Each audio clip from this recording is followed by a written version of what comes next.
5 Alpha, take 1. Oh yeah, car off? Yes. When he's done? Okay, good. Yeah. Stop 6. Thank you. Window and no shadows. Okay. Please call.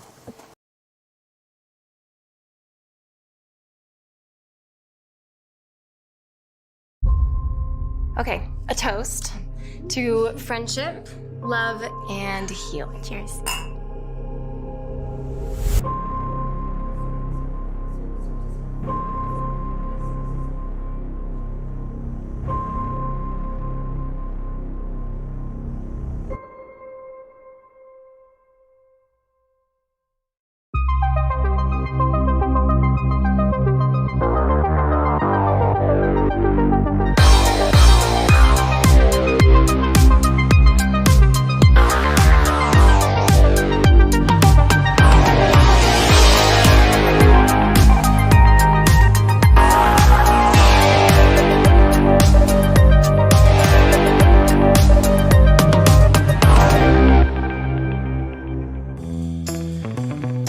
What's going on, everybody? Good afternoon. Welcome to episode 127 of MCRAE Live. The date today is Friday, December the 11th, 2020, 2:04 p.m. Eastern Standard Time.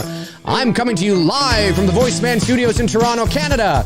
I normally do these shows at 11 a.m., but today I had to do it at 2 o'clock p.m. Eastern Standard Time. My apologies for any inconvenience that may have caused you, but I am here now, and I'm excited to also say to those of you who ordered or were able to snag the Lynn Griffin signed Black Christmas ornaments from the Indiegogo campaign over the summer, they were mailed off today. There's 20 of you that were able to get them, so look out for them. Now, there's no guarantees that you will receive them before Christmas, unfortunately, because of where the production fell and the scheduling and, you know, when we were able to get them out. But maybe some of you will. Some of you might be able to receive them before Christmas, and maybe you'll get them before New Year's. We usually, for those of us that celebrate Christmas and put up a Christmas tree, usually the Christmas tree is up until, the 1st or 2nd of the new year. So maybe you'll be able to put it up on the tree for New Year's. Who knows? But having said that, they were mailed off today. So again, for those of you that did snag the signed Lynn Griffin Black Christmas ornament from the It's Me Billy Indiegogo campaign this past summer, they were mailed off to you today. So be on the lookout for them. Pretty cool indeed. It is episode 127, and today I want to talk about fandom. But it's nothing new, really. I have talked about this before, but I guess I think I keep getting realizations about the kind of person I am. I've learned a lot. You know, not just learned a lot about, by doing these shows and by adjusting my scheduling so I can do these shows and talking to you guys and building a community, I've learned a lot about the world of fandom and about the different kinds of fans and the different levels of fandom and the different levels of obsession and the different levels of interest. It really is, and I sincerely mean this, it's fascinating. I know some people might look at the title of the video and the thumbnail and think that I'm here to make fun of or bash fandom, and that's actually not what I want to do. I actually, listen, there's extremists everywhere, right? You can have extremist religious people, you can have pretty extreme fans too. But I'm talking about it from a general sense. I had lunch before I went live, and I feel like I got crumbs on my face or something. Anyway, yesterday, of course, Disney had their big thing. I'm sure you know about it. They announced a lot of stuff. Disney announced a lot of stuff, a lot of shows for Marvel and for Star Wars. And I could have come on here and I could have talked about Star Wars because I'm a Star Wars fan.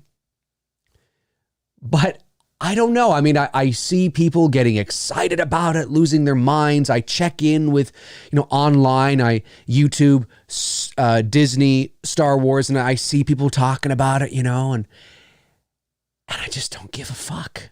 I mean, it sounds so, and then the next statement would be, well, then you're not a Star Wars fan. But I actually am here to plead to you guys, to those of you that are these types of people that get excited about everything. And I want to know, and you can pipe it in the chat room, you can make a comment in the comments section after the fact. What kind of fan are you?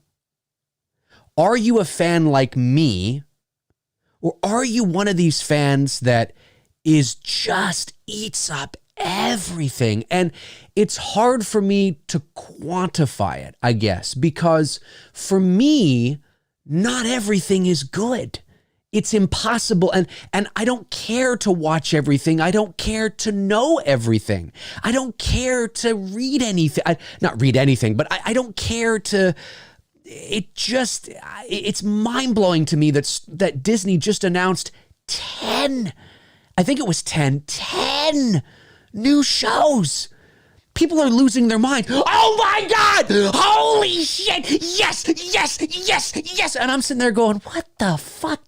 It's exhausting to me. I can barely watch one. I mean, I still haven't watched the last 5 episodes of The Mandalorian. I can't even begin. Now I got 10 others I got to fucking invest in. And that's a lot of time. I sit back and I think that's a lot of time. That's a lot of hours on my ass watching television. I'd rather be making it. You know what I mean? I'd rather be making it. And maybe that's the difference maybe. I mean, maybe there are creative types like myself who are filmmakers, who, are voice actors, who are, whatever it is. Maybe you're a filmmaker, maybe you're a voice actor, maybe you're an on-camera actor, maybe you are a producer, maybe you are whatever it is. And maybe, I don't know, I just, and then there's the general audience, right? That just work a great 9-to-5 job. They work hard, they got a good family, they're a good member of society, and they're just a big fill in blank fan, and they just love it. And coming home after a long 9-to-5 day, they want to sit down and watch all this, or they want to get obsessed, they want to go here, and they want to dress up and do this and that. I please don't misunderstand. I'm not making fun of it. I don't know if envious would be the right word. I'm fascinated. I'm fascinated because I don't share the same enthusiasm to the same degree. Even Halloween. I mean, if Universal had said, we have 10 new Halloween shows, I'd be like, what the fuck? 10? 10? Sorry, my headphones keep falling off my head here. Try this. There we go. That's a bit better. 10? 10 new shows? Wait, yeah, we got a Loomis show, and we got a Myers show, and we got an Annie show, and we got a Charlie Bowles show, and then we got a Young Michael show, and then we got a Russellville show, and then we got a Gravekeeper show, and then it's like, holy shit, I just don't care. I can't sit and invest and watch all this stuff. And, when I saw Kathleen Kennedy standing there, I got new glasses, by the way, so they're a little snug on my face, and I'm trying to figure out okay. When I saw Kathleen Kennedy standing there with the screen behind her and all those shows, I'm just like, my first thought was, this was literally my first thought, and I'm not making this up. This was literally my first thought. The fuck? I don't have time to sit and watch all that. Are you kidding me? 10? Now, one could say, well, Dave, it's not for, listen, if you have 10 shows, chances are you may like 3, right? There's something for everybody. That's the idea, somebody might say, right? So you're not expected to watch all, no, but come on, you're going to. You're going to sit there, you're going to watch it. It's mind-blowing to me. It's fascinating. It's like when I go to these conventions, and,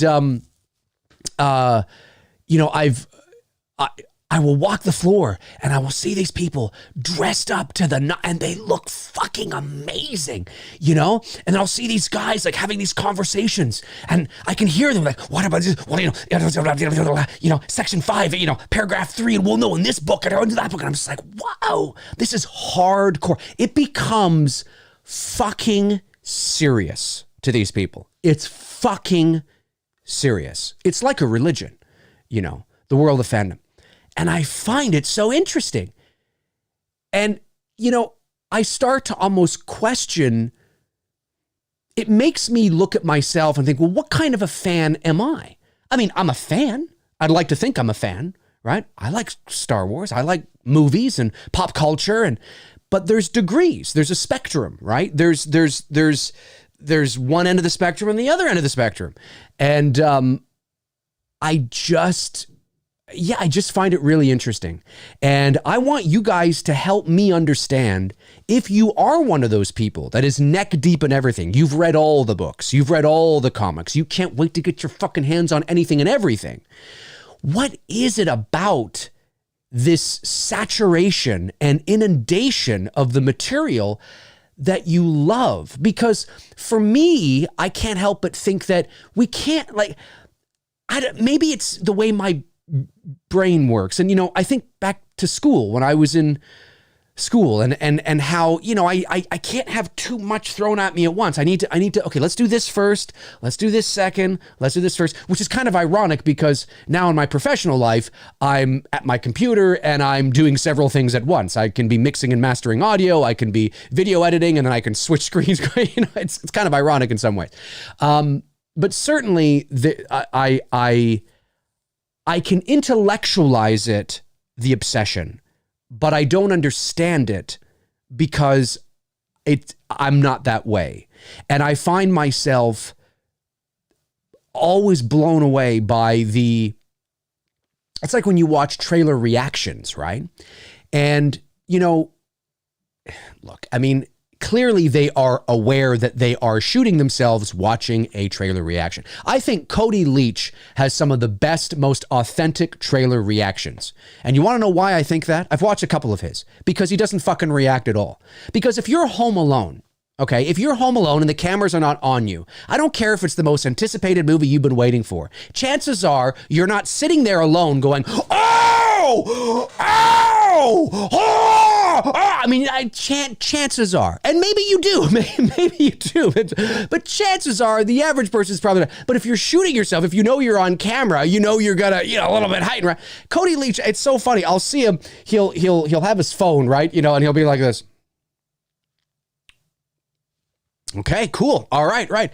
And you really don't know if he's enjoyed it or not until, and then 5 seconds later, he's like, that was amazing. That was awesome. That's like me. If I was to watch a trailer, if I did trailer reactions, they'd be the most boring things you've ever watched in your life, because I would literally just be watching me watch it. And I don't care what amazing thing happens. I mean, you might see some sort of reaction, like an eyebrow raise or like, oh, you know, something like that.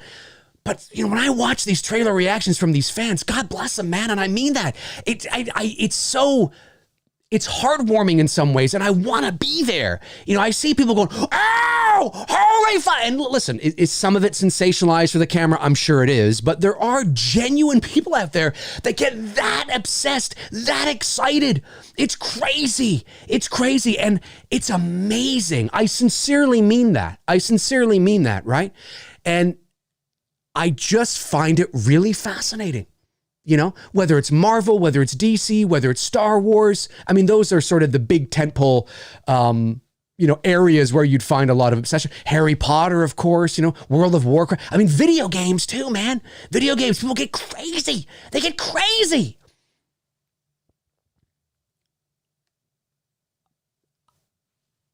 It's fascinating to watch the world of fandom be obsessed like this. I just, you know, and I say I don't care, and I don't mean that I don't care. I just don't. I've never in my life, and this is something that, you know, I'm sharing with you guys, and I've shared this before, and it's not me saying that I'm not a fan or that I don't care.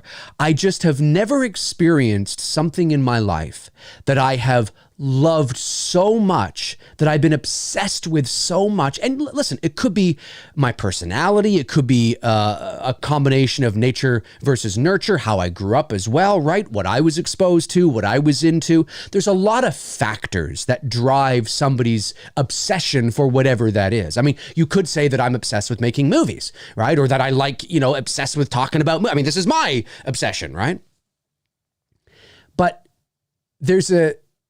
I've never in my life liked something, a band, a movie, a group, a solo artist, an actor, where I would, for example, wait in line for days to meet, visit with, or watch whatever that is. It mind boggles me that Star Wars fans will line up for days just to be the first one to see it. And then I can just walk in the next night I don't understand it. I've never, and then one could look at me and go, well, that's too bad, Dave. You're missing out. Well, I don't think I am because I've never, I find it interesting. I find it fascinating. But I think it comes down to my personality as well and what we're into. But I do find that a lot of the times there's a difference between, I think what it is, and again, I'm speaking for myself, okay? I'm not speaking for anybody else who may or may not be in the same position as me. For me, I think it's difficult for me to get excited at that level when I've always had such an obsession, per se, or passion and interest in how the magic works. So I'm somebody that knows a lot about how movies are made and how the magic works. And it doesn't deter me from enjoying the magic just because I know how the trick is done. But I think maybe it's, maybe now, it's prevented me from going that one step further and getting aimlessly lost in the euphoria of the impact of the feeling because I know how the trick's done. So I'm always, even on a subconscious level, watching it from two sides, as a fan and as a filmmaker. As a fan and as somebody who's very much interested in the filmmaking process, right? And the production side. Even though I'm not necessarily consciously thinking of it, I think that maybe there's a couple of things happening here. So I don't ever really get excited to the same degree because I'm not just a fan, if that makes sense. And I think that maybe others, and I'm definitely curious if others are in my position, if others feel the same way. Do you understand it? Because we are inundated with those who are obsessed. And holy fuck, I got 10 Star Wars shows. Yippee! This is the best day of all time. But I'm just like, the best day?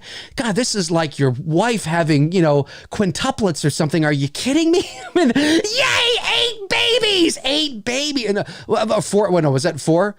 What's 8? Octo, I think, is 8. Because remember, Octo Mom from like however many years ago, I think Octo, whatever. Anyway, it's like your wife having like 10 kids, woohoo, 10 children. I'm like, holy fuck, 10 kids. No. It's just kind of how I feel. It's like, holy shit. You know what I'm saying? So, I don't know. It's just funny to me, but I love you guys. I sincerely do. I mean, again, this is not a show where I'm attacking it. It's a show me trying to allow you, whoever you are, wherever you're from, if you are those people that are obsessed with this, that stand in line for days and go to all the conventions and dress up like crazy and know everything there is to know. I mean, the waist size of Luke Skywalker, his elementary school on Tatooine. I mean, it's like, it's crazy. It's crazy, right?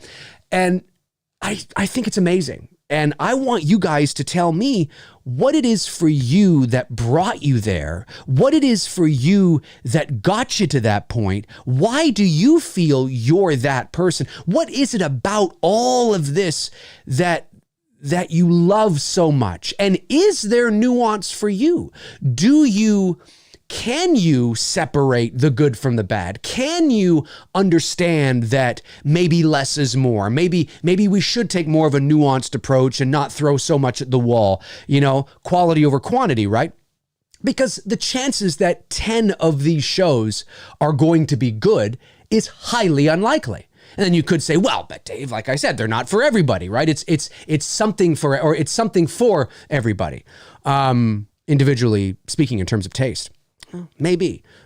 But I got to tell you, when they announced 10 Star Wars shows, I nearly fell off my rocker. Not because I was excited, because I was like, I just do not have, I've only watched the first 2 episodes of Mandalorian season 2. And it's not because I don't care. It's just because I'll get to it when I get to it. It's there, and I can't imagine now I find it a lot of time. Like, I don't mind sitting watching shows. I don't mind doing that. But I find there's a serious investment. And with all these streaming services now, whether it's HBO Max and Peacock and Hulu and Amazon Prime and Netflix and Disney Plus and God knows what else is coming down the pipe. I mean, we're going to be spending like $200 on 9 streaming services with so many shows. It's a serious amount of investment. It takes a lot of time, to sit and watch all these shows. And I just don't have the interest to do it. There are people that do, that love it. And that's the dichotomy that I find interesting. I'm forever in this state of figuring out what it is about my personality that I don't care about that. And it's not that I don't care about fandom. I'm a fan, right? I'm a fan. I like going to conventions and hanging out and, looking at all the stuff and shit. Yeah, I mean, I like it too, but there's degrees, there's a spectrum. And I certainly I'm not basically, you wouldn't find me in the thumbnail of this video with all those people. But I'm not making fun of them. I think it's amazing. I don't know. I guess I want to know. That would be a cool, and you know what? Maybe there is one. Maybe there is a documentary. Maybe there is a documentary about this, about fandom and about the obsession. Maybe there is. I have this feeling there might be. And if anybody can turn me on to it, I would love to watch it, because then maybe I can get a better understanding of what really drives these people. But I guess I want to look at it deeper than, I just like it. I love it so much. I grew up with it. It's like, well, yeah, but like, I want to dive into the psychology of it. I want to dive into the real nitty gritty of what, like, you know what I mean? Because anybody can say, well, I'm just a big fan. I love it so much because I grew up with it as a kid. Well, yeah, but I grew up with the same shit. I watched the original trilogy too. I loved it. I watch it all the time, and I don't give a fuck about these 10 new shows. So it's it's just fascinating. It's always been fascinating to me. And the more we go on, the more I realize that, I'm just not, I guess I feel a bit of sadness, because I think there are a lot of my viewers that would love it if I was, or would love it if I was able to talk to them on a deeper level in regards to Star Wars or Marvel or DC, a much, much deeper level than I can. I can 101. I mean, I can talk beyond 101 when it comes to Star Wars, but very 101 surface level when it comes to Marvel or DC. And that's okay, because we can't do everything, right? Nor should we be able to do everything, because we want to do what we do and do it well and leave it, I always say that. I always preach that here on the channel. But I see the obsession and I see the passion, and because I care about you guys and I care about, talking to you guys and your passions, I see your passions and I see your obsessions, and I think it's amazing. I'm sorry that I'm not a John Campea or whoever else that dives so deep into that stuff. Oh my God, it's incredible. And I just can't even, but then you could say, well, but don't you do that with Halloween? That's and that's a fair point. I can do that with Halloween, but it's not just because I like Halloween.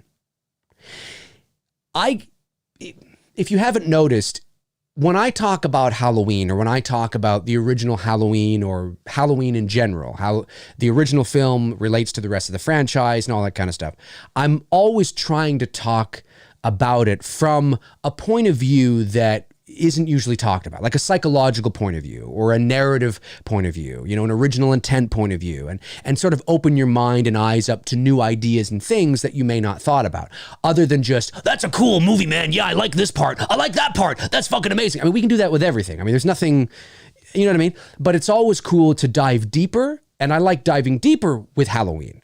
So, you know, yeah, I don't know. It's a fascinating, it's pretty cool to me. I will say it's very cool to me. And I sincerely mean this when I say I admire your enthusiasm and your passion for this, because, you know, it is so wonderful to see. And I mean that. You guys, I mean, you keep it going. You know, if you didn't obsess over it, if you didn't go to the conventions, if you didn't dress up and you know, get hardcore, sweaty, nerdy, neck deep into fucking shit, and you know fucking shit, and I want to know what Loomis had for breakfast. You know, it's like, I mean, there's probably a fan out there that knows Loomis's shoe size. I'm sure there's an article that's been written about Loomis's shoe size and how he went shopping one day to get new shoes, and he got angry at the store clerk because they didn't bring him the right shoe size, and he was angry. And I'm sure there's an article, there's a comic, there's a book, there's a paragraph, there's a sentence somewhere where that was written that somebody knows about, and it's wild. It's just wild to me. It's really, really cool. So if you're one of those people, I want you to comment below if you're watching after the fact, because I don't think you can comment below while we're live, and let me know. Let me know, what kind of fan are you? And if you are you a fan like me? And if you think you're a fan like me, then tell me why you think that is. Or are you one of these like hardcore, crazy fans that just get so excited about everything, like a kid in a candy store? You're just a big kid, you know what I mean? Just everything more. You know, are you one of those fans? And there's nothing wrong with that. Comment below and let me know, and try to explain to me why you think you are like that as opposed to somebody else. And maybe you have somebody in your life that is more like me. Right? Maybe you're best friends or something, or maybe your significant other is more like me, or maybe you're like me and your significant other is more like, you know, the other kind of person. I find those things really, really interesting, because it helps me better understand people. It helps me better understand you and your obsessions and your fandoms and your questions. It helps me better understand and be more prepared for, you know, certain shows and discussions. Because I will say this too, before we move over to the Q&A, I will say that I really have learned a lot from you guys as well. I've learned a lot from you guys. That, what is this? Taryn says, does Dave realize he's on camera drowning in merchandise, having just written and directed a fan film? Oh, I am. No, it's true. It's true. I'm not saying I'm not a fan, Darren. I'm not saying I'm not a fan. I'm talking about a certain kind of fan, that I absolutely find fascinating. But yes, I love Darren. It's great. The British witty humor is coming out. But comment below and let me know, you know, because I've learned a lot. I have learned a lot from the uber hardcore, you know, crazy nerdy fan out there that is, that has taught me a few things about stuff. So I find it really, really interesting. So comment below and let me know. Let's move over to the chat room and see what you guys are saying. Brandon says, Dave gets passionate, just ask him about The Last Jedi. Oh, well, yeah, but I get passionate for the wrong reasons. That's not the right reasons. I get passionate for the wrong reasons. Hans Gruber says, I'm obsessed with the McRib sandwich. Well, that's good. Andreas Mendez says, I'm definitely a fan like you, Dave. I love certain films and series, but I've never waited in line for days, let alone hours. If something is released, cool, but I'm not going crazy over it. Yeah, it's so fascinating, isn't it? You know, and you know what? Like, I admit there's a part of me that's always thought that that I would kind of like to be like that. Like, how cool would that be to be so excited for something that you would wait in line for days? Like, I can't even imagine. Oh, my light just went out. The batteries are dying. I can't even imagine what that would be like, you know, to wait in line for days. Like, even for the latest tech, you know, the new iPhone is out, the new Android phone is out, the new PS5, whatever it is, pick your poison, as they say, right? Whatever it is, I've been to the mall, you know, and have walked in the mall, and I see this line all the way around the corner, all the way down out the doors, down the street. And I'm like, what the fuck is this? And I've asked somebody, I'm like, what's this line for? It's the new iPhone, man. It's the new iPhone. And I'm like, are you like, I can't even, it's crazy. There's this obsession to have something first, to be the first to have it. You know, but that just doesn't happen. I mean, it's also, and here's where the psychology comes in, right? I'm pretty sure that you could ask most of those people, and these people have been following the progression up to the release of this, whatever it is, for months, maybe years, right? So there's a journey there. They themselves have been on a journey, waiting and waiting and waiting and waiting. And, you know, I've never waited in line for anything other than a hamburger. Let's just put it that way. I've never waited in line I've waited in line for movies, obviously, but not like days. I mean, I've waited in line because there was a lineup for the movie, but I'm seeing it that day. I'm seeing it in 20 minutes, and there just happens to be a bit of a lineup to get into the theater. Yeah, I've done that. I think we've all done that. But I've never popped a tent or put down a sleeping bag 2 weeks before a movie opens. I mean, it's crazy. I think there's a certain kind of person that does that, and I guess I'm just not him. But again, please don't misunderstand me. I'm not making fun of that. There's a bit of an admiration there. I find it really cool, you know, because I'm trying to think, could I ever get so obsessed and so excited about something in my life that I would do that, right, to that degree? Because there's a spectrum, right? There's a degree. I mean, clearly, I'm a fan. Star Wars, Jaws, as Darren pointed out, made a fan film in a Black Christmas. Clearly, I'm a fan. But man. Yes, I did say that. I said pop to tent. Yeah, that's... You're right, I did. I did. Well, we can pop tents all day long if we want to. Dave has fanboyed over burgers. I have. I don't pitch a tent. I know. I pitch a tent when I see Jennifer Love Hewitt. Jennifer Love Hewitt. Yeah. She's still very attractive today, of course. Tab of the Short says, I get impatient waiting in line to get into Comic-Con here in Michigan. Yeah, I don't know if I've been to the Fan Expo here in Toronto, which is one of the biggest, actually. Did I wait in line? I don't think I did. I don't think I waited in line. I think maybe there was like a few people in front of me or something, but I think I must have gone on a day or at a time where everybody was just in. But it's cool, man. Walking around, you know, the grounds of the Metro Toronto Convention Center, which is fucking ginormous. It's like many different levels and buildings and shit, and walking around there and seeing all the people dressed. It's like, it's cool. Like, it is cool. I will say it is cool. Let me see here. Oh, Evil Alex says, I'm a hardcore fan, but just as a fan of entertaining in general. Comic books, anime, films, shows, and if I like something, I dive deeper in the universe and buy something like that. Yeah, it sounds like you're pretty balanced. I mean, I think most fans are balanced. I think what it comes to me is, I think maybe there's just so much to a unit. There are people that love when universes are so huge and things are so connected. And I can understand that, because there's a degree for which I like that too.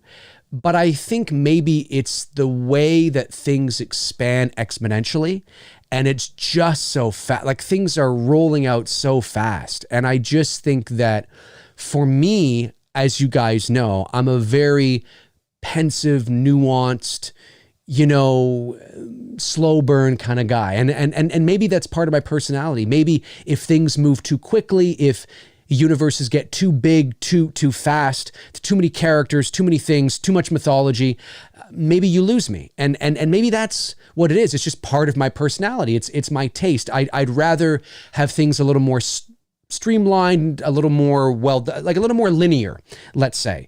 I don't necessarily want to be watching a movie in chronological order, but then I watch one that came before, and then I watch one that's 3 years after, and then I watch one that's right before, then I watch, I don't, it seems messy to me. It seems messy. And it's just part of my personality.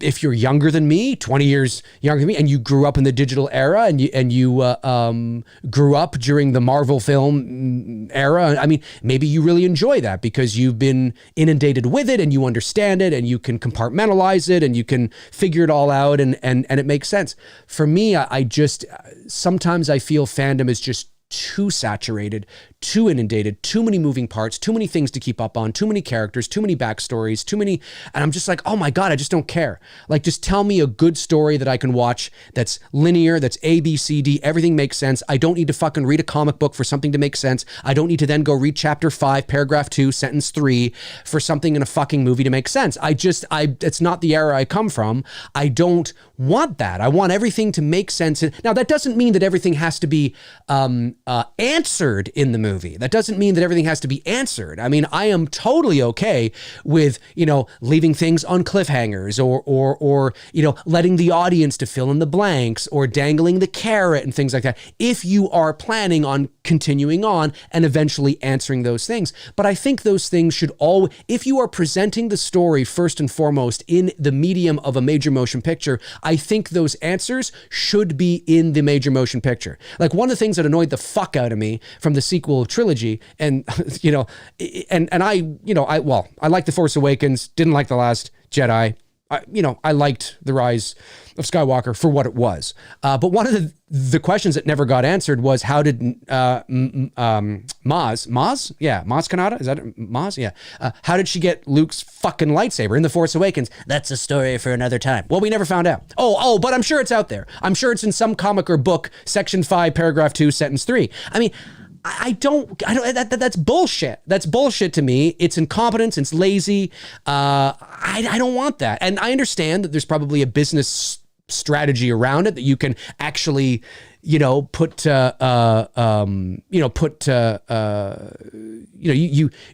can generate more business that way. But for me and my personality, I don't like that.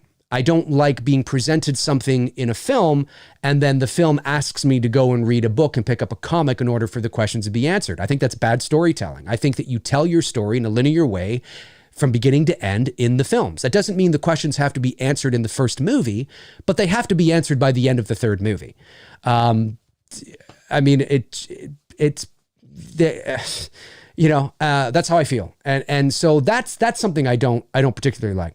So I think it's just, as we grow, as the entertainment industry grows and evolves and changes, and as the way we consume our media changes, I just think that the rate for which technology is expanding, as well as how we tell our stories and how these universes grow, I feel like I'm falling behind, because to me, for me and my personality type, there's just too much. There's just too much. I can't, can we slow it down a little bit so I can feel more. It's just me. It's just me. So that's something that I never really. I think that's part of the problem. There's just too much. There's too much, and now there's 10 Star Wars shows I'm expected to check out because I'm a Star Wars fan. Jesus Christ! It's crazy. It's crazy. But you guys need to help me. You guys need to help me, and you guys need to tell me why. And how it can be done. I do know there's a super chat. Yes, thank you, Frank. There was one that came in. And it is Frank Riker. Frank the Tank Riker, my buddy, says, I've had the same reaction that the Star Wars fans have to watching trailers when I lost my virginity.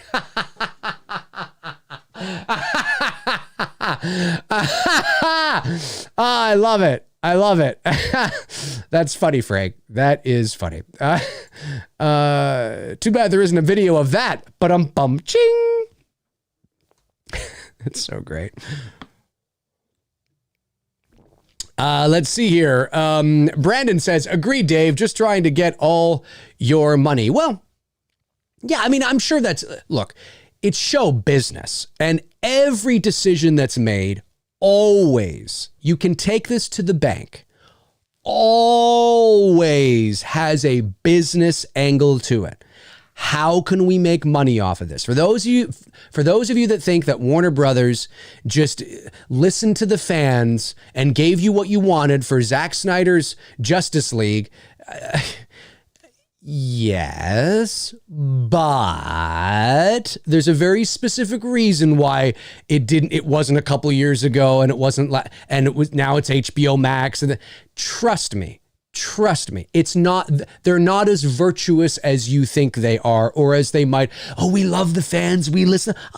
Okay, I'm not saying that the fans didn't have impact, that if you weren't loud and say, hey, let's do this, but trust me, if you try to do that with anything else, it's not like you can now just do that. It's par for the course. Oh, well, if the fans aren't happy, well, we'll just stay to, release this cut, release that. It ain't happening. There's a very specific reason why Warner Brothers did what they did with Zack Snyder's Justice League. And it's molded and shaped and marketed in a way that's like, here you go, fans. But I mean, they're going to make money. And they know that. None of these decisions are made arbitrarily. It's not like, the head of Warner Brothers woke up one morning and went, okay. Hey, Bob, yeah, just give it to them. No, this was planned for a while. So it's it's fascinating.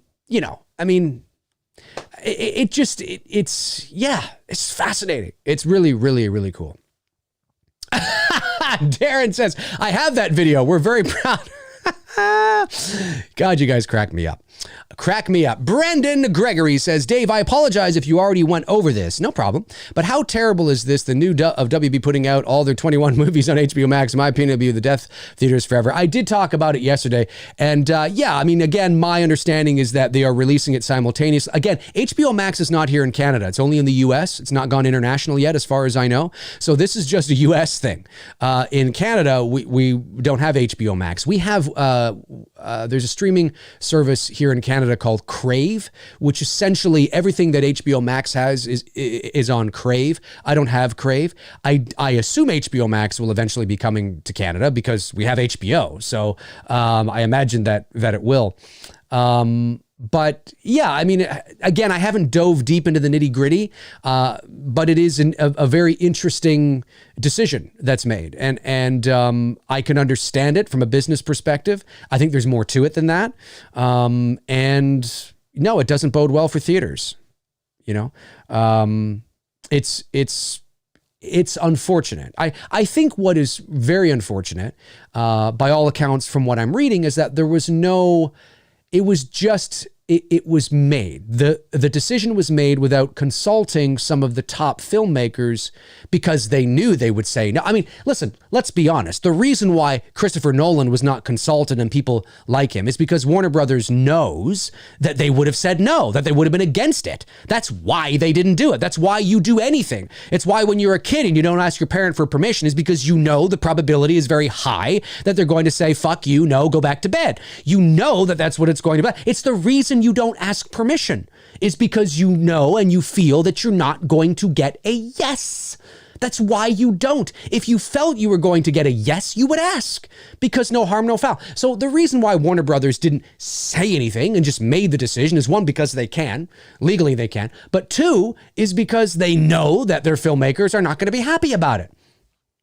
So, should they have? Yeah, probably, because these are the guys that make the movies. Yeah. I mean, again, I got to dive deeper in it. I just haven't had the time. It's me, Billy for the last while. It will be for a bit away from here, obviously, because we're in post-production. And Bruce is supposed to be coming over this evening to continue going through the raw footage and picking out the best takes that we want to use. So, and Greg, our DP, I believe has finished or is touching up, at least finishing the color grading on the teaser. He's going to send the project file over today. We'll have a look at that, of course, and try to get that locked and ready for December 24th. So, but yeah, I mean, as a theater fan, no, it's obviously not something that I want to hear. Gary Rangel sends in a $2 super chat, says, sorry for being late. That's okay. It's not like you're fired, Gary. Have to work. Have a great day. You too, Gary. You too. Let me make sure I didn't miss any super chats. I did not. Good. Just making sure I didn't. Making sure I didn't. DMT Infinity. Billy is back, baby. Billy is back. Hey, you know who I haven't seen in here in a little bit is Intel Wild. Where is Intel Wild? I haven't seen him in a while. I haven't seen Intel Wild in a while. I hope he's doing okay. I hope he's doing okay and he's hanging in and everything is good on the Intel Wild front. Bradley Valenci? I think I'm saying that. There was no way to keep up with just how fast Disney was releasing new titles last night. It was pretty overwhelming. That's how I felt. And listen, I mean, if you're that kind of fan, then that's really exciting to you, right? And I certainly can intellectualize and do my best to empathize, I guess, but to try my best to live vicariously through what that would mean for somebody. I always try to think of something in my life that if I saw, what would that mean to me? You know, like what would be the equivalent in my life of, you know, Disney, you know, announcing 10 new shows, what would, and people losing their minds over excitement and can't wait to watch all 10. What would the equivalent be in my life? And it's funny to say this, but I don't know what that would be. I don't know if I have anything in my life that I'm that obsessed over, that I'm that passionate about. You know, I can't even say my work, you know, I mean, I can't, like, you know, you could say it's me, Billy, but it's not the same. It's not the same. I'm making that movie. So it's not, I don't know. It's a weird sort of dichotomy. It's not, I mean, yes, obviously I'm passionate about it and I want to, you know, make it good and all this, but it's not quite the same because I'm not a fan. I'm not just a fan, right? So I'm talking about the world of fandom and I'm trying to think of something that I'm a fan of that I'm disassociated with beyond that. I'm not making it. I'm not part of it. I'm just a fan, you know, that I would be that obsessed over, like wait in line for days and things. I can't think of anything. I really can't. And it's not that I don't get excited. I get excited when the new Star Wars movie's coming out or whatever. I get excited, sure. But I buy tickets to opening night, you know, and I buy them in advance and I go or not even opening night. I'll go like, I usually don't go opening night, but I'll usually try and go opening weekend is what I'll try and do. And that's fine. That's fine. You know? Yeah, it's wild, man. It's wild. It's very cool. Michael Meyer says, Dave, have you ever met Peter Cullen? I have not met Peter Cullen, but I have not met Peter Cullen, but I did walk the red carpet with him at the Voice Arts Awards last year. And by the way, Mark Hamill is receiving the Voice Arts Icon Award this year. That's pretty cool. Now, the Voice Arts Awards, which happens at Warner Brothers every year, they obviously because of COVID, there is no in-person award show. So it will be online. Probably most things will be, you know, pre-recorded and shit like that. I think it's December 20th, I think is the Voice Arts Awards this year. It'll be online. And Mark Hamill is receiving the Icon Award. It's pretty cool. Like, it's pretty cool. I've been nominated for 4 Voice Arts Awards, and it's pretty cool that Mark Hamill will be receiving a Voice Arts Award. It's kind of cool to think that, you know what I mean? I mean, I don't have a Voice Arts Award yet, but to have 4 nominations and to be in the same sort of, that's just kind of cool. You know what I mean? It's kind of cool. Anyway, it sucks that COVID happened because that would have been really cool to see in person, you know, to walk the red carpet with Mark Hamill, not with Mark Hamill, obviously. It's not like I'm part of his, you know, his team, but I mean, shortly before or shortly after, because last year when I was there, my girlfriend and I were just ahead or behind. I think we were just behind Rosario Dawson, because she was receiving some sort of humanitarian award. And we were just ahead of Sigourney Weaver. And that was really cool. It's really cool. I gotta say, it's really cool. But Peter Cullen received the Icon Award last year at the Voice Arts Awards. I think it was the Icon Award he got. And was it last year?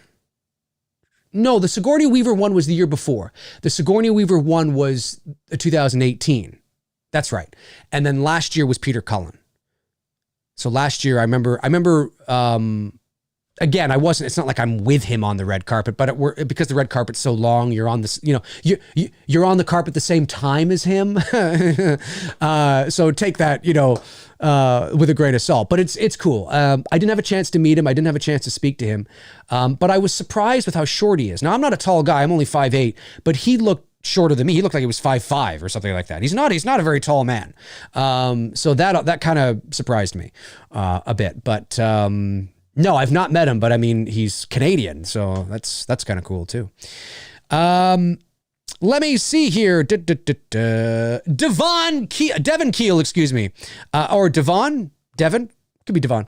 Hey, Dave. I've seen it done. I've seen that pronounced both ways, so that's why I'm saying that. Hey, Dave, how did you go about the copyright for Black Christmas for doing It's Me, Billy? I've been working on a Halloween fan film. I'm curious, so I get everything right. Well, there isn't anything you can do. At the end of the day, we don't own the intellectual property. So there's nothing you can do unless you have millions of dollars to buy the intellectual property. There's nothing you can do. In the case of It's Me, Billy, or the case of Black Christmas, It's Me, Billy, Never Hike Alone, Dylan's New Nightmare, things like that. What we try to do is we try to abide by the unspoken rules and regulations, the unofficial rules and regulations that we begin to see some of the studios kind of leaning towards when it comes to fan films. Now, the studios are not going to care if your fan film looks like an amateur movie in somebody's backyard. They're not going to care. And the reason why they're not going to care is because they know that nobody's going to mistake that for the real thing. Nobody's going to look at Jimbo's, Halloween fan film. I'm not saying yours is going to look like that. I'm just talking in general here, right? No studio is going to look at an amateur home movie production and get worried that somebody's going to think that's the real thing. So usually if you are an amateur, make it a home movie, you're safe. Don't worry about it. You just have to more worry about monetization on YouTube, and you don't want your thing to get dinged or thing to be taken down, all that kind of stuff if you're using copyrighted music. When it comes to making a professional film, which is what Vince has done and what we've done and what Cecil is doing, it's very important that if It's Me, Billy was feature length, absolutely somebody could mistaken it for the real thing because we're shooting on professional stuff. So usually what ends up happening is that we find that as long as you keep it as a short film, right? Because nobody's going to think, as long as it's a short film, so like 20, 25, 30 minutes, 40 minutes, something like that, there's disclaimers all over the place. You're not making money off of it. You're not commercializing it. Usually studios, some, not all, because everybody's different, will look the other way because they recognize what you're doing. They see what you're doing.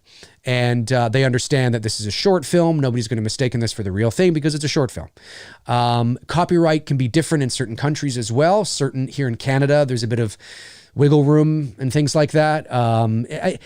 There's a lot of variables at play. The most important thing to remember is to play the game. And again, it depends on what level you're working at. For us, we have to play the game very, very strictly. So that means that no monetization, even for us, we chose to not monetize it on YouTube. The micro teaser that was uploaded, not monetized. Now, all the sound in it is ours. It's ours. All the sound in it is ours. We could totally monetize it, but we chose not to because we don't own the intellectual property. So we're playing the game that way. The movie will also not be monetized. It can't be. We can't make money off of it. We can't make any money that was raised goes towards the making of the movie, but there's no long-term profit from the movie. So we're not, again, we're not monetizing it on YouTube. We're not selling it on, Amazon, to Amazon, to Netflix, because we can't do it. So it's to play that game very closely and to have, disclaimers and things like that. It's especially important when you're making a film that looks like ours, because the average person, for those of you that have seen the trailer, one of the compliments was that this looks like a real movie, and it's because it is, because we shot with real, with the highest of the highest. So we have to be very careful that we, acknowledge that this is fan film only, not for profit, fan fiction. It's not endorsed. And that's really all you can do. If somebody wanted to take it down and say, no, they have every right to do it, because we don't own it. There's nothing we can do unless we own it, or unless we enter into some sort of agreement, that somebody was to come along and say, hey, this is amazing, guys. You know what? Why don't we, we kind of like what you're doing. We like the cut of your jibs, jibs, no pun intended for, the film industry. But, we like what you're doing. Maybe we could, we really like this, see the town. Sometimes those things can happen. But at the end of the day, you play the rules, you acknowledge, you make it professional, and you acknowledge through the process, essentially, how grateful you are that you're able to do this, and that you acknowledge that it is not endorsed by those who own it. I mean, again, there's a lot of variables in play. But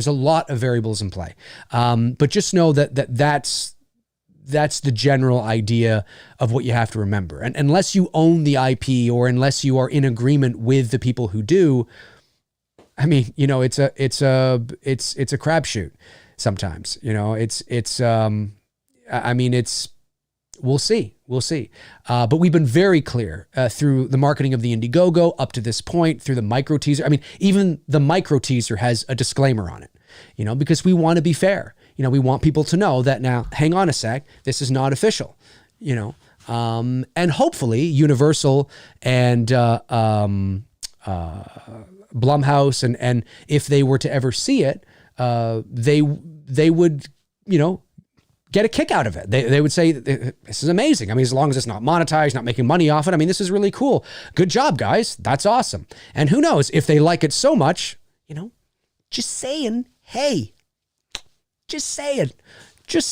But at the end of the day, yeah, it would depend on the level you're working at. Josh McGrath says, Dave, have you seen The Grudge 2020? No, I had no interest in seeing that. In my opinion, it was a Rob Zombie's Halloween situation. It strayed way too far from what came before. There was no Keiko. No paper white ghosts, Japan-centered Keiko. Is that how you say that? I haven't seen it. I saw The Grudge years ago with Sarah Michelle Gellar. Saw The Grudge 2. It was a movie I turned off because I thought it was garbage.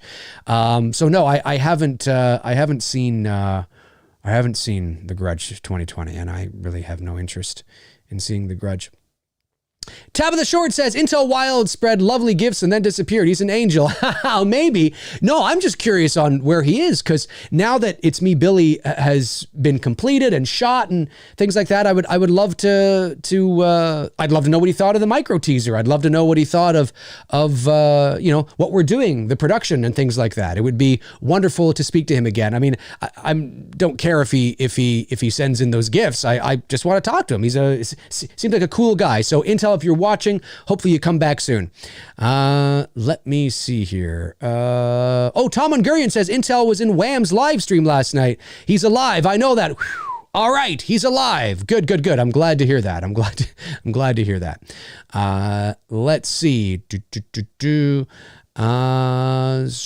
Got that super chat. Any others? Oh, there is another super chat that came in here. Let me get this couple of them. Chris Baber says, hey Dave, Frank Riker's probably naked, covered in baby oil. He probably is. But I wanted to know what cameras you used for It's Me, Frank. It's me, Frank. Sorry, Billy. We used the Arri Mini. Is what we used to shoot It's Me, Billy on. So the Arri Mini is... how much is the replacement value? Hang on. Arri Mini cost. Greg told me. Yeah, so the Arri Mini, the body for the Arri itself is worth about $40,000. That's the replacement cost for the Arri, is about $40,000. And then, I mean, we had lenses. We had an entire Master Prime lens package. And like everything, the body and the lenses and everything was, the replacement value was like $300,000. It was crazy, maybe even a bit more than that. But yeah, it's about a $40,000. It's a cinematic camera. I mean, they shoot. I believe some of 1917 was shot on the Arri Mini, if I'm not mistaken. They use it all the time. So that's what we shot on.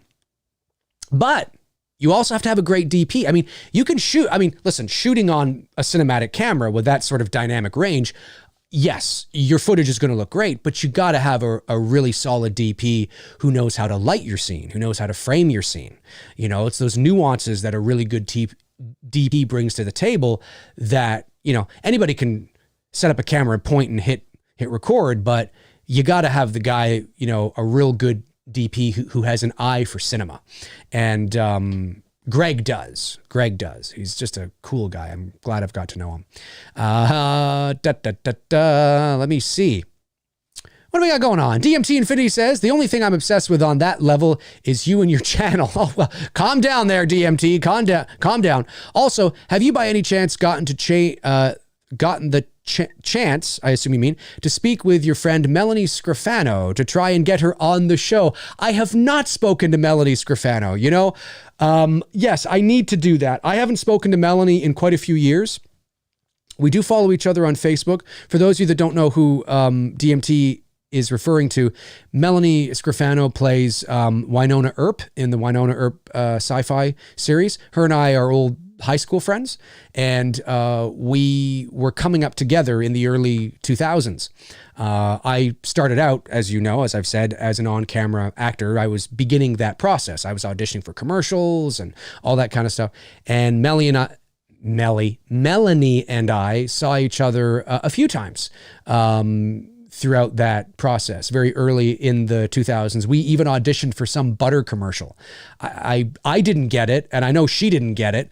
So I don't know who ended up getting it, but some butter commercial where I think we were like husband and wife and we had to pretend we were having a picnic or something like that. I can't remember. Anyway, this is probably like 2003 or something crazy like that.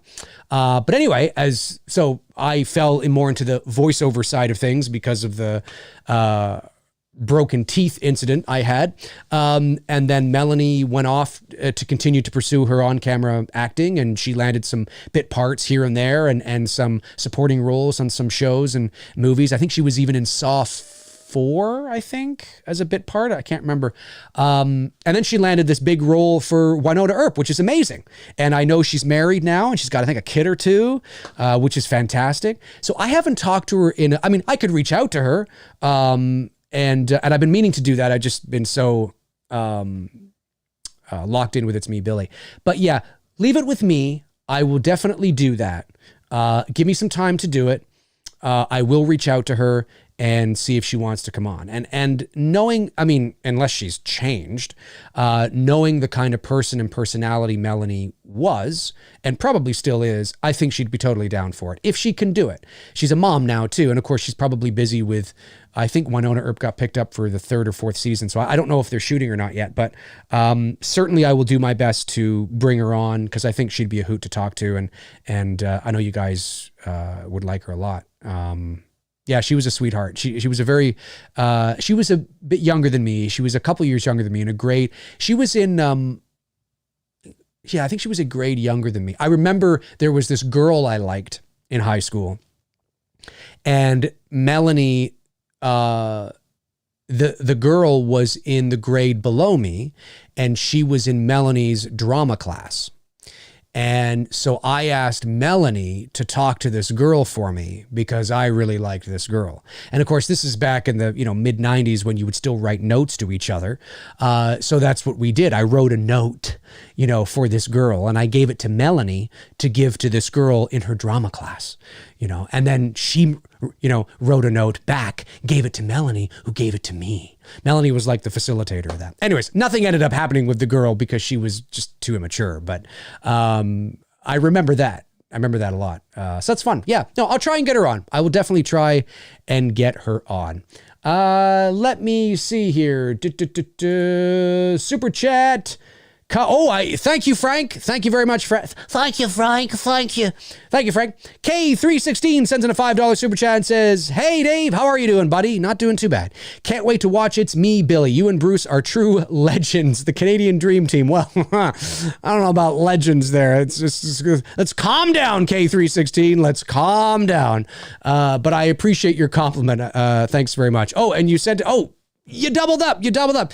folks, always remember that if I don't get to your super chat right away, it's not necessarily because I missed it, but it's also, but also don't worry, because my great moderators, of course, Frank, Tabitha, and Darren, usually let me know if enough time has gone by and it looks like I might have missed it. They let me know with a bunch of angry faces. So, Frank, again, thank you so much. I really, really appreciate that. Let's see. There we go. Tom Hungarian says, Dave, don't you also know the girl who played the COC headed funny sister in Ready or Not? That is Melanie Scrofano. Yes, that is her. Yeah, that's the same girl. I forgot about that. That's right. Yeah, she was in Ready or Not, which was shot here in Toronto. Well, some of it was shot in Toronto, some of it was shot elsewhere. But yeah, it's the same girl. That's Melanie, and I have to reach out to her. Like I don't know if we follow each other on Twitter. I don't think we do. We're definitely Facebook friends, but she doesn't post on Facebook very often, nor do I. Maybe she's got a fan page. I should look to see if she has a fan page. Send her a message. But yeah, she was a cool girl. I always thought she was cool. We used to, because she lived down the street not down this, well, yeah, kind of down the street from me. Sometimes we'd walk home from school together as well. Darren says the note he got back said, "You look like a movie super fan." Yes. Well, I forget what it was. It was, I remember her first name was Ashley, and she just was, she was obviously very attractive. I was, oh wow, she's, cute. But of course it's at an age where, and then she just was too immature. I was very mature for my age. I know, probably not hard to believe. And she was just, I think I was 17, she was 16 or something. And just didn't, no. But I'll never forget that though. That was funny. Cause it's funny now because, you're writing notes. Now, I mean, I don't even think that thing ever happens. Do people write notes in high school today? No. To give to somebody? No. No way. I mean, you're all Snapchatting each other or WhatsApping. I mean, it's a totally different world. But there I am writing a note. Dear Ashley. Yeah. Gary Boy says, Dave, I found a Black Christmas fan film made last year by Joshua Films. I don't know if it's the one I'm thinking of. I did look up before we launched It's Me, Billy. I did look up to see what fan films were online, and there were a couple of, amateur home movie Black Christmas things. And there were a couple of those, which, I mean, again, that's a sort of an amateur thing. Maybe that's the one that you found. I'm not sure. Darren and Frank. That's true. That is true. I think that's what they do. Yeah, I think you're right. Oh, Destiny says, I wrote notes to my boyfriend. Well, good for you, Destiny. You seem like the kind of gal that would write a note. You seem like you care about, the nuance of that kind of thing and really appreciate, the handwritten note. Although I will say my penmanship is terrible. Is anybody else's penmanship just the worst in the world now? My signature is absolutely perfect. Like my signature looks like an autograph, like you wouldn't, no. But if I'm writing in a card, like a birthday card or a Christmas card, the to so-and-so, blah, blah, blah, blah, looks like a 3-year-old wrote it, and then it's signed beautifully by Dave. That's what it looks like. My penmanship is awful because we don't write anymore. I haven't written. I mean, I don't even putting the mail. Like you'll notice, for those of you that get the Lynn Griffin Christmas ornaments, it's my handwriting on the labels. Look at it. It looks like a 3-year-old. I swear to God, you'll be like, what the hell I'm writing. It's weird. It's weird, man. It's weird. My girlfriend has great penmanship. And you want to know why she does? Because she's never stopped taking notes. She takes notes all the time. It's amazing. She's taking notes and got these notebooks, and it's really, really, really cool. So her penmanship is great. My penmanship, and we're always typing now, it's terrible. It's terrible. It's to Bob.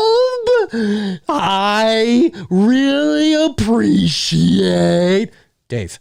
You know, it's terrible. It's absolutely awful. Absolutely awful.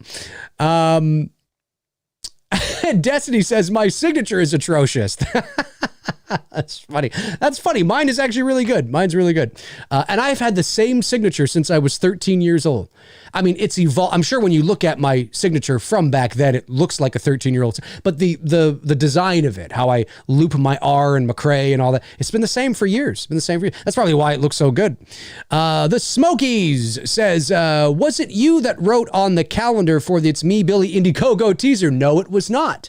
No, it was not. That was Bruce's partner, his wife, for all intents and purposes. They're not married, but they've been together a long time. So that was his partner, Shanae, who did that. And the reason why we got Shanae to do it is because Shanae is a vice principal, by the way. And she's got great penmanship, and it looks like a female.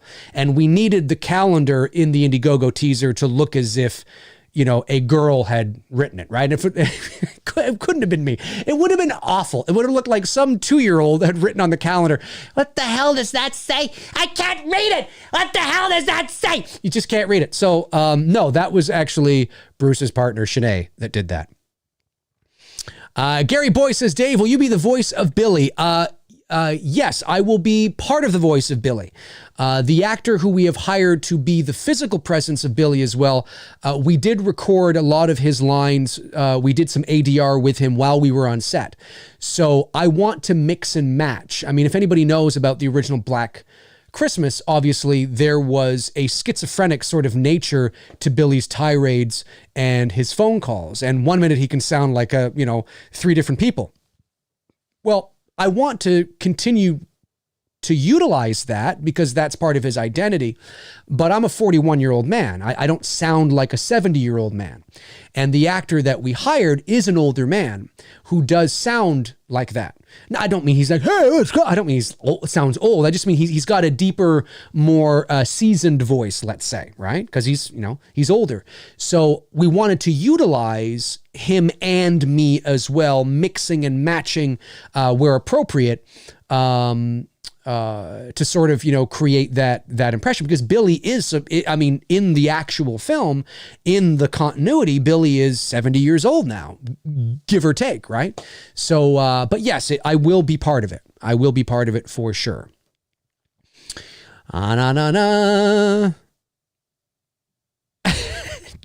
Darren, I imagine Dave has a quill for his penmanship. Feathered? Is it feathered? I should have, I got a pen somewhere. It's awful. My penmanship is terrible. My God. It's absolutely terrible. It's terrible. Gary says, cool, you have a creepy voice. Oh, well, thank you, Gary. I appreciate that. Oh yeah, I can do a pretty good Billy. Vanderhoff, Dave, my man, says, great micro teaser trailer. Thank you, Dave.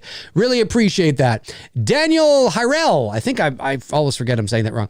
Dave, my brother, my morning commute to New York City really sucked the past few weeks without your videos to pass the time. Glad you are back, bro. Thank you, Daniel. Really appreciate you saying that. That's really cool. That's really cool to know that I'm being heard while you're on your way into NYC, New York City. Yeah, today I had to do the show at 2 because I had a doctor's appointment. Then I was mailing off the Lynn Griffin Christmas ornaments to the 20 people that got them on the campaign. I wanted to get those off today because they were signed, sealed, and nearly delivered. So I wanted to do that. So that's why I had to kind of adjust some things around. But so yeah, that's why I moved the show to 2. But it'll be back at its regular time on Tuesday. Evil Alex says, would and could you fund your paranormal full-length film over Indiegogo? Evil, you asked this yesterday, and I answered it. My answer was anything could be funded over Indiegogo, but I think it's important to understand that the paranormal feature-length film, the original film, Port Robinson Road, that has been in development for 2 decades now, is a movie that's going to cost a lot more than $60,000. It's a feature-length film, so higher budget. I mean, it's probably low millions, maybe, so yes, but the probability of funding, of me, funding a feature-length film worth a couple $1 million on Indiegogo is highly unlikely. It would be more likely that Indiegogo would be a part of the funding and that we would seek funding elsewhere, either through grants or through the National Film Board of Canada or whatever the case is. Or maybe an angel investor comes along, who knows, right? But chances are, not that there aren't $1 million projects on Indiegogo, there are, but they're not usually movies. Or movies. Somebody thinks I say movies. I forget who it is now. I think it's just the way I emphasize movies. I sometimes go movies, but it's definitely movie and not movie. You're not going to fund a $2 or $3 million movie on Indiegogo without having some sort of gigantic marketing campaign, gigantic social reach. Like we're talking like huge. I mean, there's no way I could do that. Not yet anyway. So I probably, if I was to do it, I probably wouldn't rely on it. That's for sure.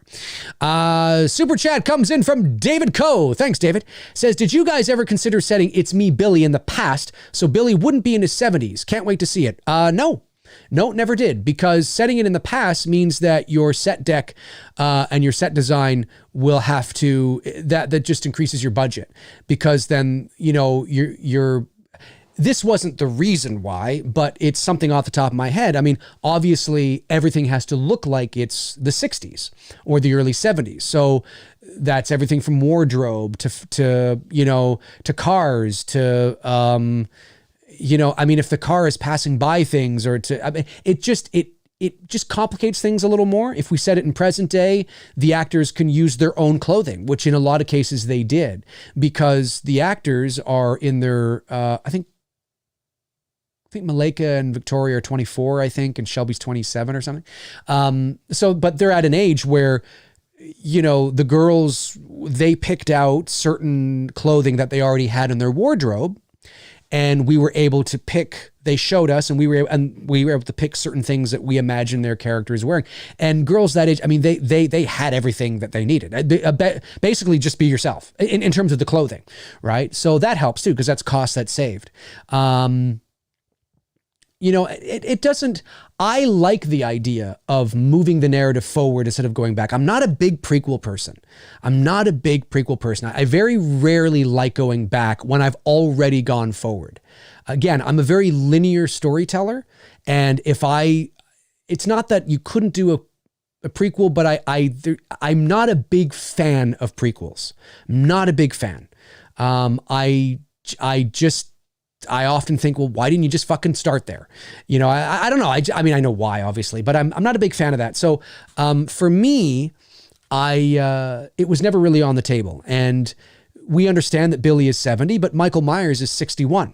So, and Billy might not even be 70. Maybe he's 67. It all depends on how old he was in 1974. If he was, let's say he was 22 in 1974, right? Well, that's 46 years later. So 1, 2, 3, 4, 5. So he'd be like 68 or whatever it is. So yeah, he's close to 70, but he could be in his late 60s. I think there's something creepy and eerie about moving the narrative forward and I don't know, there's just something creepy about it.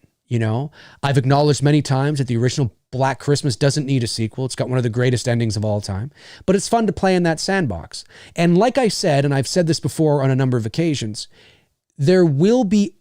questions will be answered in It's Me, Billy, but new ones will also arise.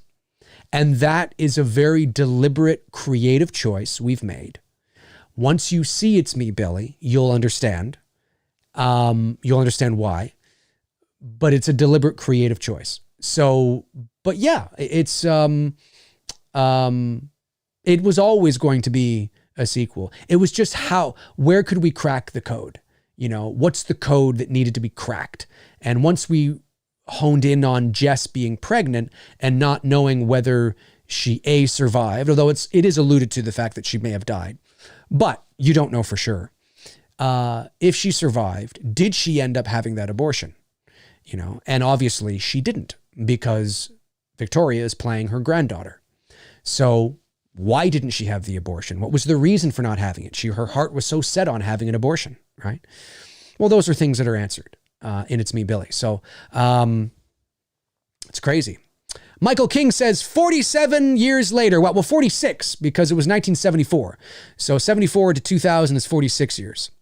But yeah, a long time indeed. Blue Raven Film says, hey Dave, what editing software do you use for editing? It's me, Billy. We are using DaVinci Resolve is what we are using because it's a great software for, first of all, our DP uses it to color grade. It's a very high-end color grading software that is used broadly in the industry now. And you can also use it to edit as well. It's not just used for color grading, but you can use to, assemble your film together. So that's what we're going to use primarily so we can send project files back and forth to each other. So it's just easier when everybody's using the same software. So we're using DaVinci Resolve. The Conspiracy Trifecta says, what was the American name for Black Christmas? Silent Night, Evil Night, I believe, was the American name when it was first released by Warner Brothers in the late 70s. And that was primarily because Warner Brothers was worried that people would think, because of the era, okay, not now they wouldn't, obviously. And now you can buy the movie in the States as Black Christmas, obviously. But in 1974, they were worried that people would think it was a blaxploitation film because at that time, there was a lot of that Black Christmas, and nowadays, we've come a long way since then, but that's why that's one of the reasons anyway, why they changed it to Silent Night, Evil Night. And I believe you can still buy posters that say Silent. It's the exact same poster. It just says Silent Night, Evil Night instead of Black Christmas. So pretty cool indeed. Let me see here. Chris Baber says, finally, and thank you very much, guys. Finally, a non-Halloween topic show. I'm with you, man. I'm totally with you. I am with you, Chris. It's hard to believe. I love talking Halloween. I love talking Halloween with you guys. Obviously, I'm a big Halloween fan, so I really, really, really enjoy it. But yeah, it definitely, I am a little Halloweened out because, it's just a lot of Halloween shit. I need a bit of a break so I can rejuvenate the Halloween vibes so that when Halloween Kills enters its marketing campaign, I can get excited and feel excited to do to do videos on it. But yeah, gonna have to watch that. Brandon Gregory sends in a super chat. Thank you, Brandon. Says, I just watched the new Black Christmas. I thought, hey, how bad could it be? What a weirdness, confusing shit show that was. Seriously, a sexist cult. Yeah, look, as I've said many times, I think if they had called Black Christmas 2019 Slay Girls, which is its subtitle, or something different, it's not a terrible movie.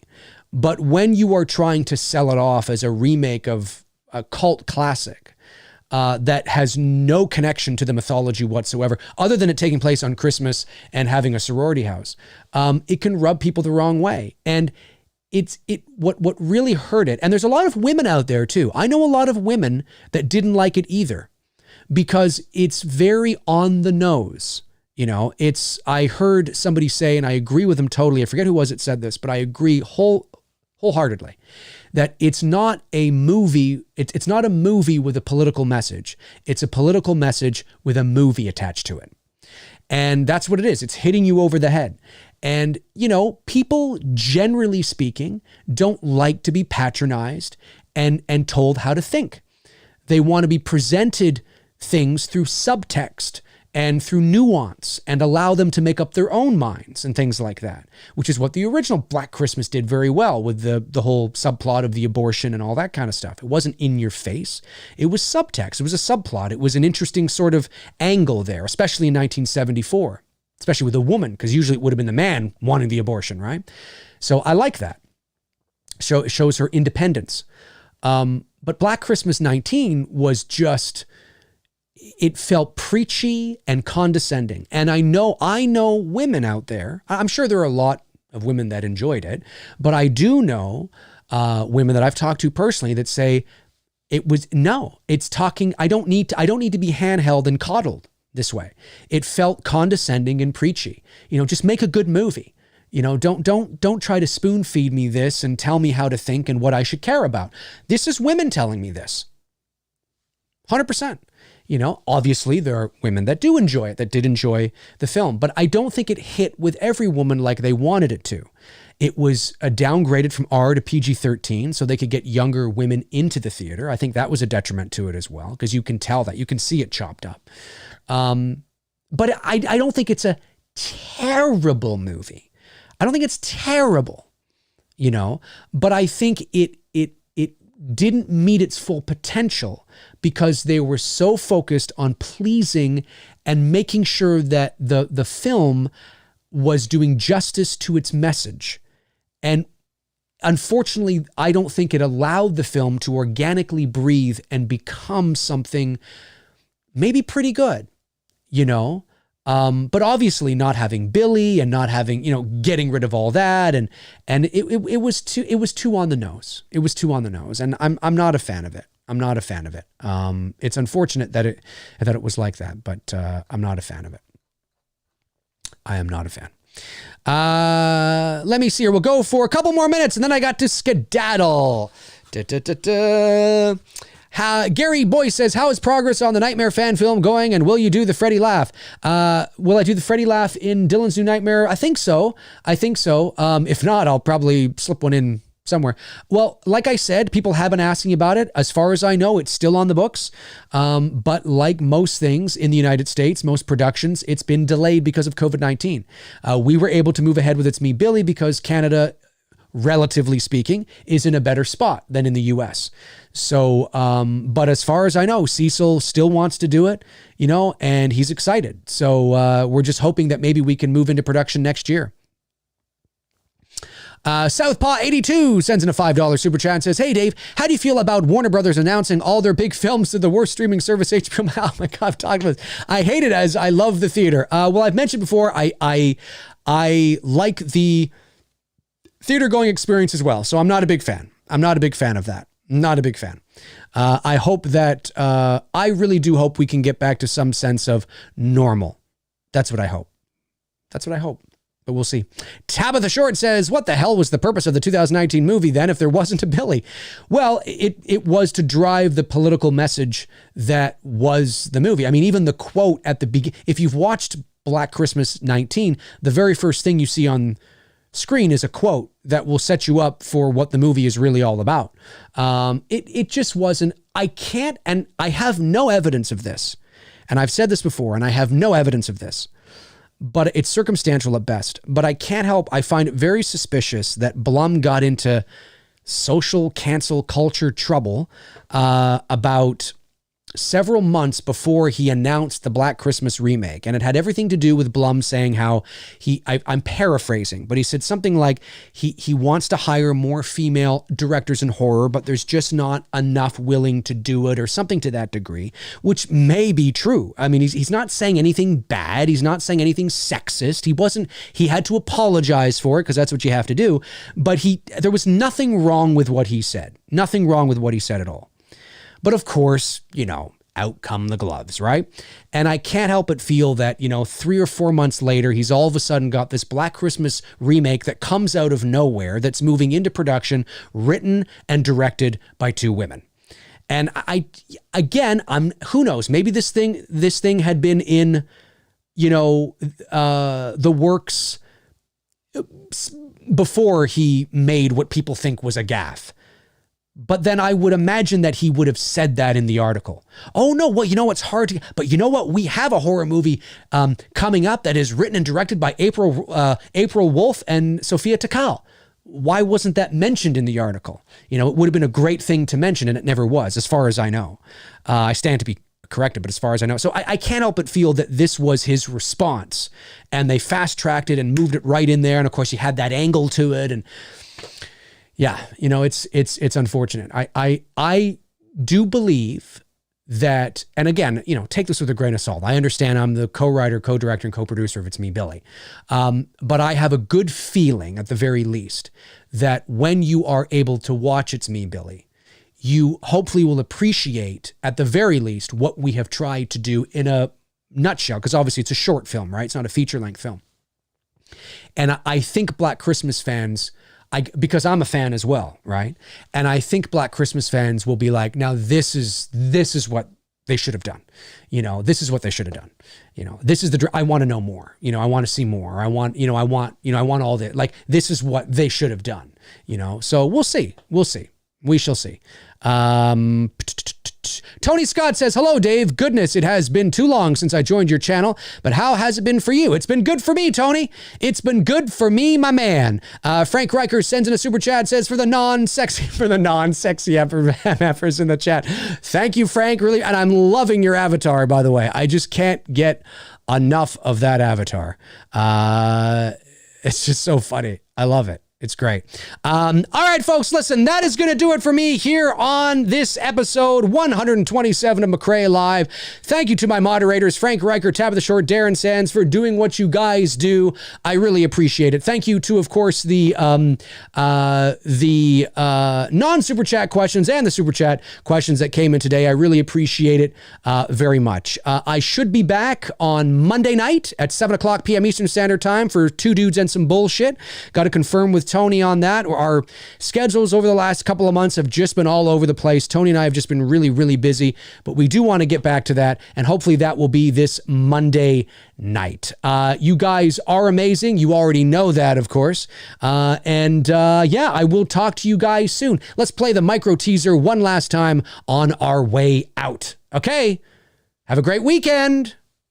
Cheers.